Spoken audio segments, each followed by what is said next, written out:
मेरे भाई अगर आपके पास आईसीआईसीआई बैंक है तो अपने अकाउंट में एफडी कर सकते हैं। तीन तरीका से, तीन ऐसे फीचर देता है जो आईसीआईसीआई बैंक आपको एफडी कराने में काफ़ी मदद करता है। और तीन तरीका के विस्तार से समझते हैं कि तीन तरीका कौन कौन से है एफडी वाला। सबसे फर्स्ट तरीका है स्टैंडर्ड एफडी। स्टैंडर्ड एफडी किसको कहा जाता है आप लोग जानते होंगे। स्टैंडर्ड फर्स्ट पॉइंट है स्टैंडर्ड एफडी, यानी नॉर्मल एफडी भी कहा जाता है। नॉर्मल एफडी का मतलब हो गया जैसे आमतौर पर आप एफडी करते हैं, जैसे आपका अगर 50,000 एफडी करना है, 50,000 रुपये एफडी करना है 1 साल के लिए, तो आप आसानी से नॉर्मल एफडी की तरफ जा सकते हैं। लेकिन उसके इंटरेस्ट रेट आपको देखना पड़ेगा कि ऐसे ऐसे बैंक इंटरेस्ट रेट कितना दे रहा है। वो आपके अमाउंट के ऊपर डिपेंड करता है और आपके ऑफर के ऊपर डिपेंड करता है मेरे दोस्त। क्योंकि स्टैंडर्ड एफडी में आपको नॉर्मल अमाउंट आपको जितना चाहेंगे उतना एफडी हो जाएगा। मैक्सिमम आपको जैसे ब्याज मिलता था सेविंग अकाउंट पे, उससे कम कई ज़्यादा मिलेगा एफडी बेस पे। क्योंकि आपका नॉर्मल एफडी जो होता है काफ़ी आपके लॉक हो जाता है और आप उस पैसे को निकाल नहीं सकते हैं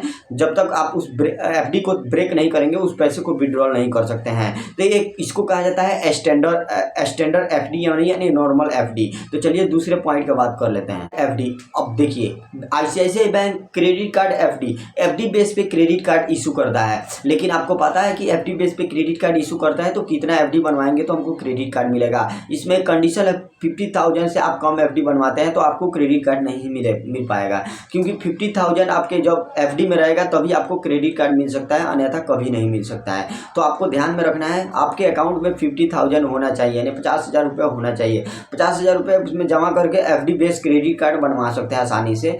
आप 2 प्रकार के कार्ड मिलता है, प्लेटिनम और एक कोरल, वीजा का एक मास्टर का। मतलब दोनों हमारे हिसाब से वीजा ही होना है, दोनों वीजा होगा। क्योंकि 2 तरीके से कार्ड देता है, आप जो चूज कर सकते हैं। बाद में यूपीआई इसमें हमारे हिसाब से नहीं आता है मेरे दोस्त, क्योंकि आपके कार्ड का ऑफर जब आएगा तो आप यूपीआई में कन्वर्ट कर सकते हैं। फिलहाल कार्ड जो जनरेट करा सकते हैं, जैसे ही उसको कार्ड जनरेट हो जाता है तो उसको यूपीआई में कन्वर्ट किया जा सकता है। चलिए तीसरे बड़ा पॉइंट के बारे में, तीसरे एफडी को, तीसरा बड़ा पॉइंट है लिंक एफडी ऑटो स्वेप। अब ये एफडी क्या है और इसका विस्तार से परिभाषा क्या है, चलिए समझते हैं इसको। लिंक एफडी मतलब आपके अगर मिसाल के तौर पर आपका मिनिमम बैलेंस आईसीआईसीआई बैंक में 15,000 मिनिमम बैलेंस है, मतलब मेंटेन करने का।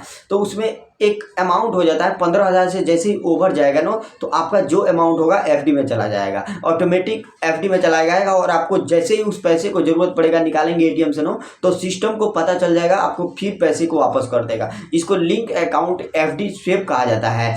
इस तरह से बहुत सारे काम हो जाता है। लेकिन नॉर्मल जो आपको इंटरेस्ट रेट मिलेगा वो एफडी के ही बिहाफ पर मिलेगा। जो आप एफडी करेंगे, नॉर्मल एफडी करते थे सेम आपको इसी इंटरेस्ट रेट पर आपको इस पैसे को मिल पाएगा। लिंक अकाउंट एफडी स्वेप कहा जाता है जिसको।